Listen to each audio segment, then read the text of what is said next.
his Sahabas around him asked a question. Why do you do this? Like, why do you pray until your feet are swollen? If Allah has forgiven your past and future sins, Allah has forgiven you, why are you still praying? And the Prophet ﷺ responded, and he said, should I not be a grateful servant? And to me, this meant like, okay, perhaps I come to Salah out of guilt, out of shame for my sins, because I know I'm supposed to be doing it, and that's what I've been told I'm supposed to be doing my whole life. And so I get myself to do these. But the Prophet ﷺ had a different paradigm for Salah. He was coming to Salah because he had an underlying spiritual connection with Allah Ta'ala, and he was so overwhelmingly grateful to Allah Ta'ala that he would pray all night because of all the blessings Allah Ta'ala gave him. And so I think that if we learn gratitude, that it will fix our underlying spiritual connection with Allah subhanahu wa ta'ala. From being one fully connected with negative associations and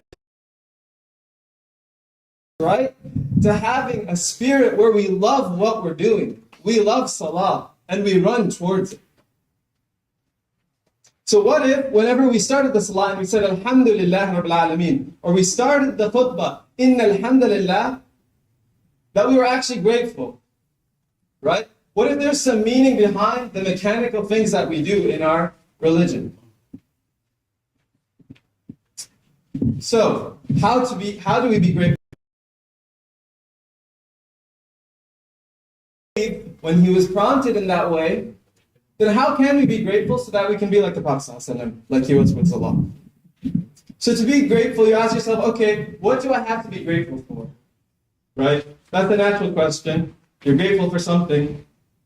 And you might think, okay, I'm grateful for my car. I'm grateful for my job. I'm grateful for having this AC or something like that. And it's very tempting when you're coming up right now with the things, okay, what am I grateful for? What are the major things I'm grateful for?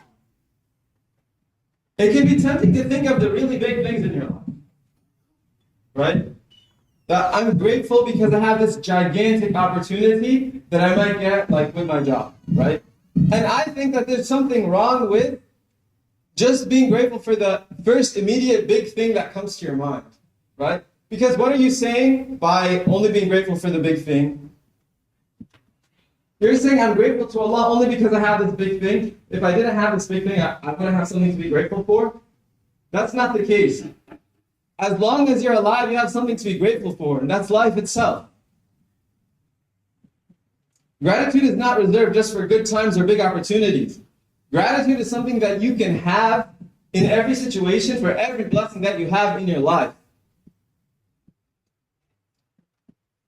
Somebody said, this is not hadith. O son of Adam, if you seek to know the extent of the blessing that Allah has bestowed upon you, then simply close your eyes. How hard would life be if you had to wear a blindfold all day? The Prophet ﷺ said, he once saw a single date pit, the pit of a date. You can't eat a date pit. And he said, what a blessing is this? How many people are deprived of even this date pit, this tiny date pit, right? So it's tempting to think of the gigantic thing, but how many small little subtle nuances in your life are you completely not aware of and not paying attention to? That's making you not realize all the things that you do have in your life. Or even just the things that you're learning at school. Everything that you learn about the world should remind you of the way Allah subhanahu wa ta'ala gave to humanity, what He gave to us, what He set up for us. Right? When you're in biochem or organic chem, you should be understanding the nature of the world and what Allah subhanahu wa ta'ala created, and you should be in awe. You should be in awe of what Allah subhanahu wa ta'ala created. Right? That's what Allah subhanahu wa ta'ala says in the Quran. إِنَّمَا يَخْشَى اللَّهُ مِنْ عِبَادِهِ الْعُلَمَاءِ. The ones who fear Allah the most are the people with knowledge because they understand. They understand all the things Allah created, and they're in awe of those things. Right? So whenever you go and you study science, don't allow it to make you more arrogant. It should be making you more humble inside. Because you understand all the things that Allah created. You're not attributing it back to yourself. Consider all the other things that we have. Even things you wouldn't traditionally think about. Consider pain itself. If you didn't have pain, you'd be leaning on the stovetop. All the things you're protected from just for having pain in your life. The thing that you would think the least.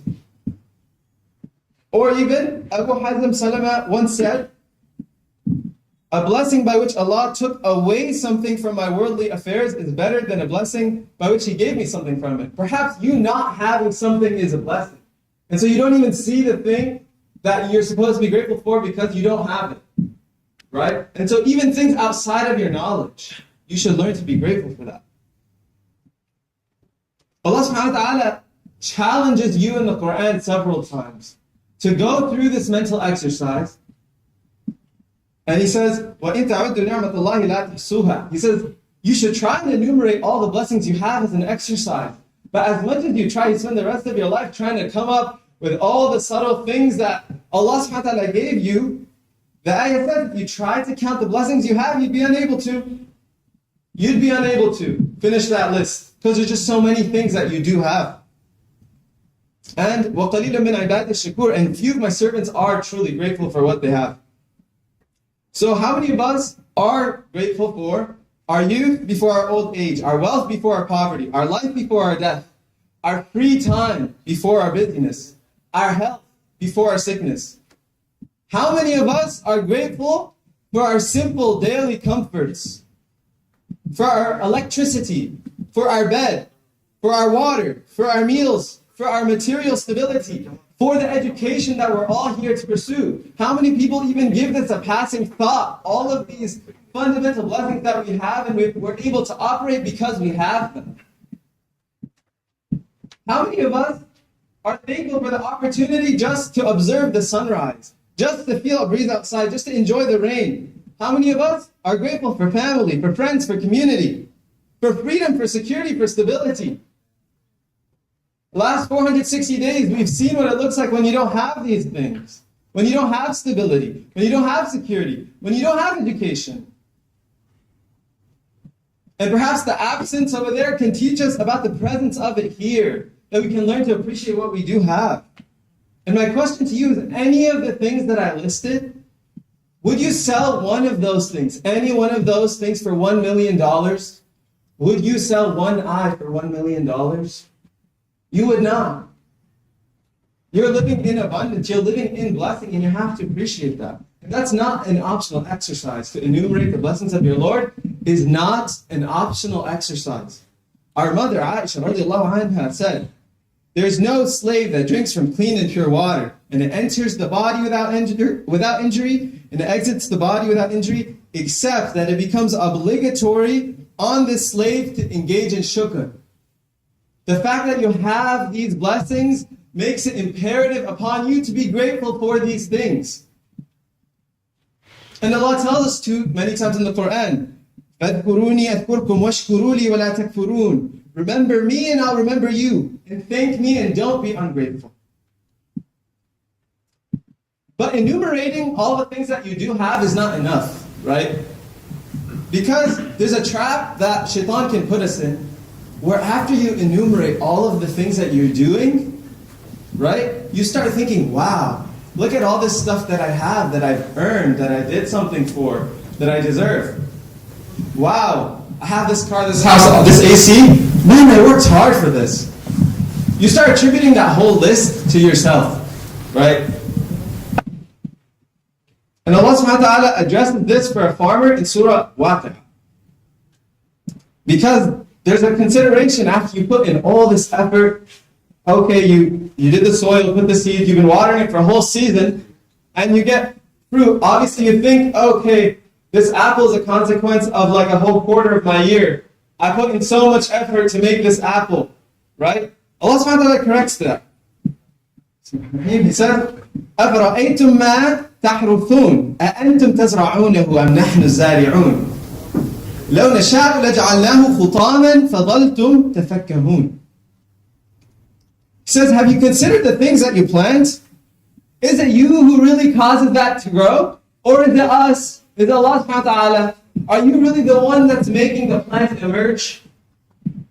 If we willed, we could reduce it to chaff, leaving you to lament. He continues on. أَفَرَأَيْتُمُ الْمَاءَ الَّذِي تَشْرَبُونَ. Have you considered the water that you drink? أَأَنْتُمْ أَنزَلْتُمُوهُ مِنَ الْمُزْنِ أَمْ نَحْنُ الْمُنزِلُونَ? Is it you who brings it down from the clouds, or is it us who do that for you? لَوْ نَشَاءُ لَجَعَلْنَاهُ أُجَاجًا فَلَوْلَا تَشْكُرُونَ. If we will, we could have made it salty. So why aren't you thankful? He continues, أَفْرَأَيْتُمُ النَّارَ الَّذِي تُورُونَ. Do you see the fire that you make?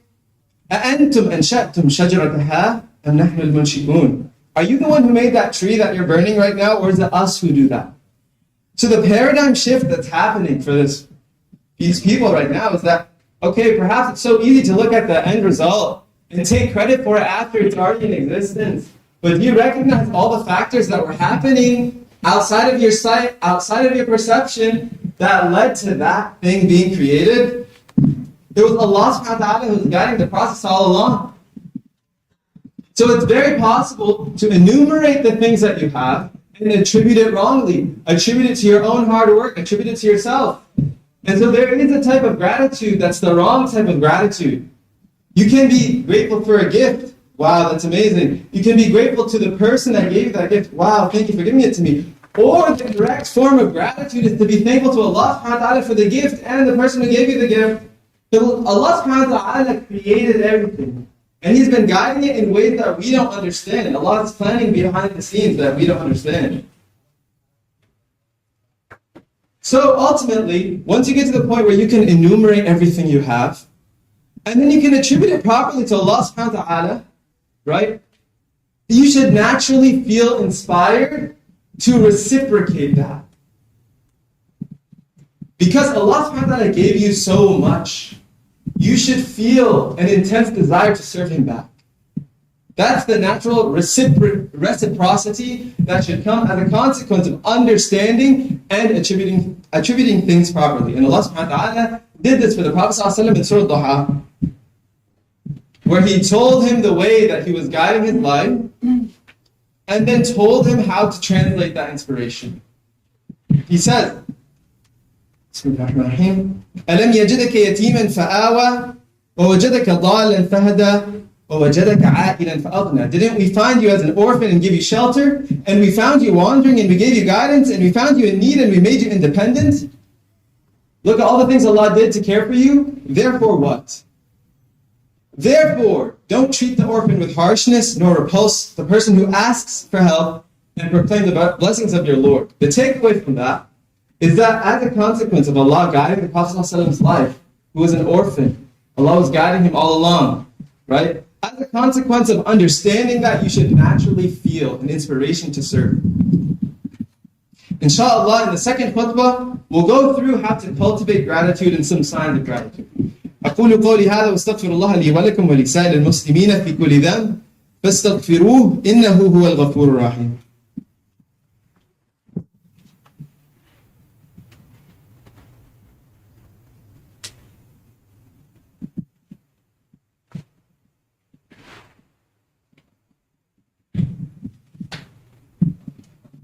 Alhamdulillah wassalatu wassalamu ala rasulillah. Praise belongs to Allah, and may prayers and blessings be on the Prophet. Sallallahu alaihi wasallam. So we understand gratitude, but at some point that gratitude has to leave the intellectual realm and it has to translate. It has to translate into action. It has to translate into our everyday lives. It has to translate into our psyche. It's to move beyond an intellectual exercise. So, how does it do that? Ibn al-Qayyim al-Jawzi offers us a concise yet comprehensive way. He says shukr is manifested in the heart, the tongue, and the hands. And we're going to go through the heart, the tongue, and the hands. Okay? Starting off with the heart. How does gratitude affect your heart? First of all, it provides you contentment, and that is the major consequence of gratitude. The Prophet ﷺ said, whoever amongst you wakes up in the morning secured in his dwelling, healthy in his body, having food for the day, it is as though the entire world was gathered for him. Imagine if you believe the entire world is with you, the amount it lowers your desires for things. You feel content with what you have because you understand what you have. It gives you resilience in all the things that you have. In the hardest of times, Allah subhanahu wa ta'ala taught the Prophet shukr. When the Prophet had one of the biggest losses in his life, when he lost his son, Allah subhanahu wa ta'ala sent down Surah Kawthar. What is Surah Kawthar?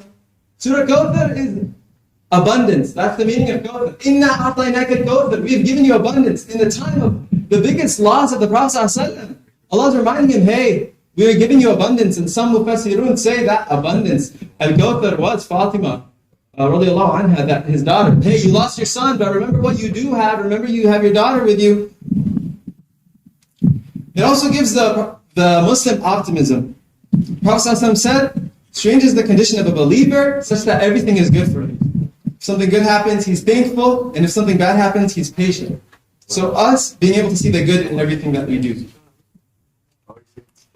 So, skipping over to actions that we can do to cultivate gratitude, we can constantly be saying Alhamdulillah.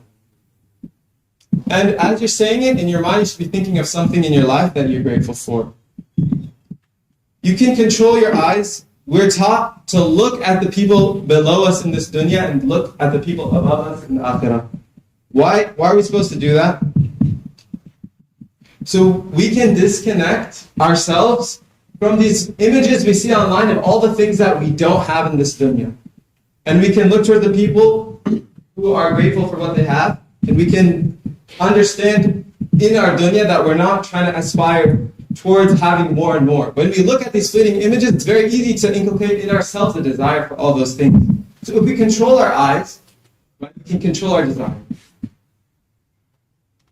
Sometimes it's necessary as well to actually stop yourself and feel the absence of these things to appreciate it, and that's something the older generation can teach us, that like sometimes not having something can teach you the value of it when it's present.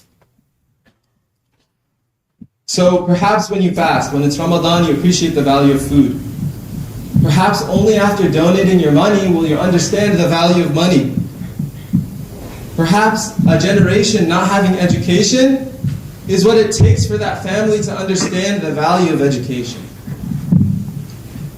And lastly, try and keep a gratitude journal to do that process that the Quran commanded us to do, which is enumerate the blessings of your Lord.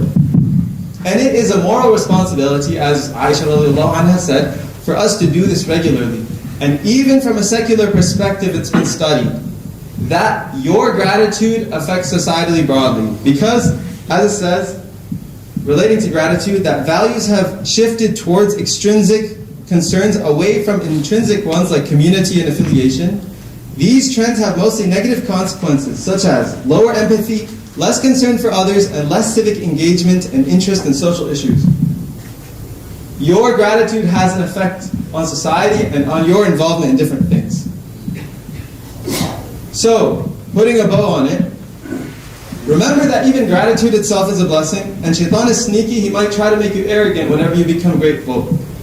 But Allah corrects that in Surah Luqman when He says, وَمَن يَشْكُرْ فَإِنَّمَا يَشْكُرُ لِنَفْسِهِ. That whoever is grateful is doing it for themselves.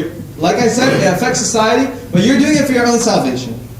So whoever is grateful does it for yourself. When you serve others, the primary person actually being served is yourself.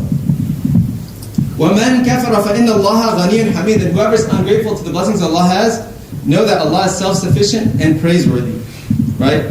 So even if you don't recognize all the ways Allah subhanahu wa ta'ala is benefiting you on the daily, know that Allah's majesty is beyond whether or not you recognize that Allah subhanahu wa ta'ala is doing those things, and Allah is all praiseworthy whether or not you recognize His majesty. May Allah allow us to see the goodness in every situation.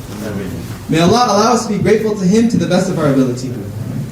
رَبِّ أَعِنِّي عَلَى ذِكْرِكَ وَشُكْرِكَ وَحُسْنِ عِبَادَتِكَ رَبَّنَا آتِنَا فِي الدُّنْيَا حَسَنَةً وَفِي الْآخِرَةِ حَسَنَةً وَقِنَا عَذَابَ النَّارِ رَبَّنَا لَا تُؤَاخِذْنَا إِن نَّسِينَا أَوْ أَخْطَأْنَا ربنا ولا تحمل علينا إصرا كما حملته على الذين من قبلنا ربنا ولا تحملنا ما لا طاقة لنا به واعف عنا واغفر لنا وارحمنا أنت مولانا فانصرنا على القوم الكافرين ربنا لا تزغ قلوبنا بعد إذ هديتنا وهب لنا من لدنك رحمة إنك أنت الوهاب اللهم صل على محمد وآل محمد كما صليت على آل إبراهيم إنك حميد مجيد اللهم بارك على محمد وآل محمد كما باركت على آل إبراهيم إنك حميد مجيد وأقم الصلاة.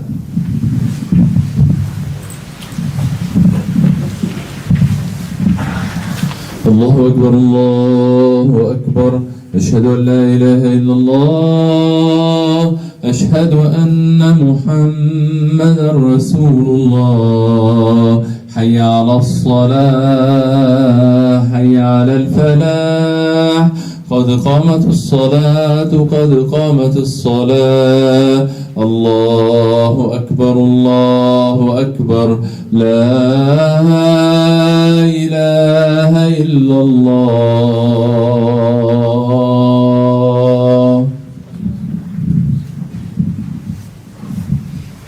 Pray as if it's your last prayer.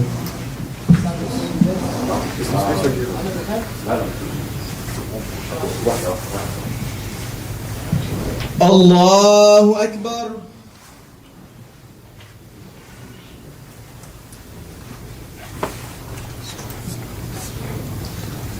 الحمد لله رب العالمين الرحمن الرحيم مالك يوم الدين إياك نعبد وإياك نستعين اهدنا الصراط المستقيم صراط الذين أنعمت عليهم غير المغضوب عليهم ولا الضالين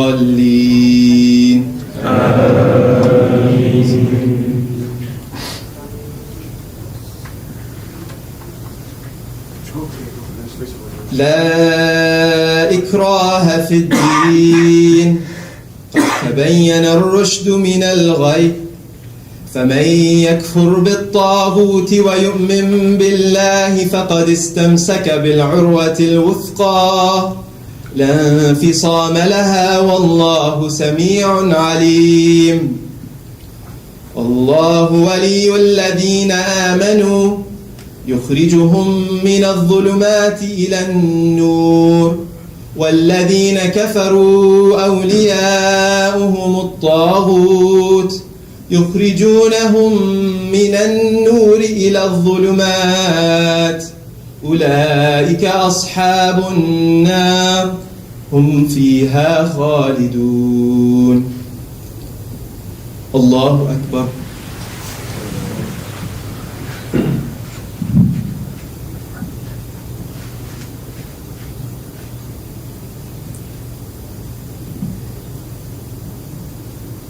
سمع الله لمن حمده. الله أكبر.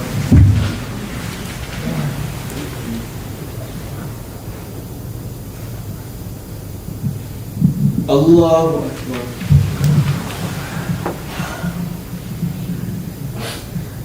الله أكبر.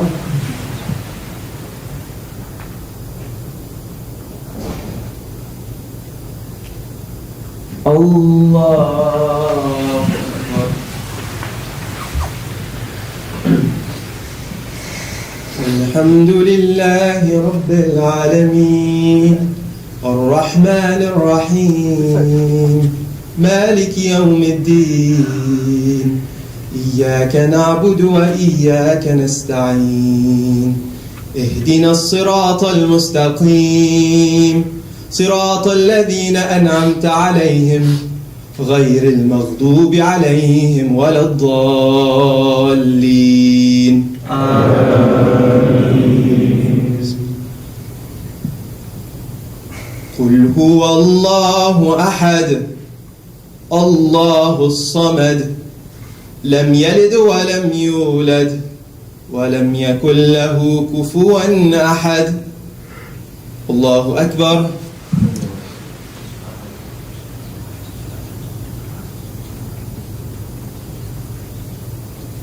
سمع الله لمن حمده.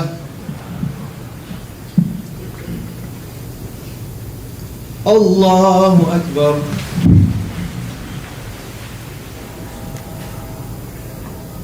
الله أكبر. الله أكبر.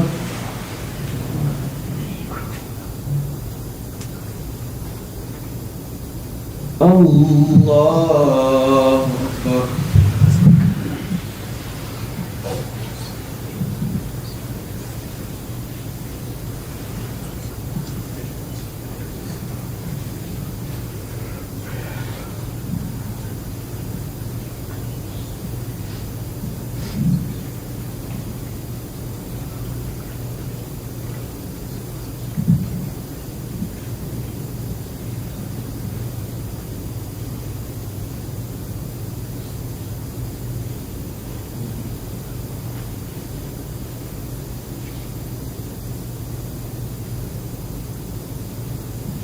السلام عليكم ورحمة الله.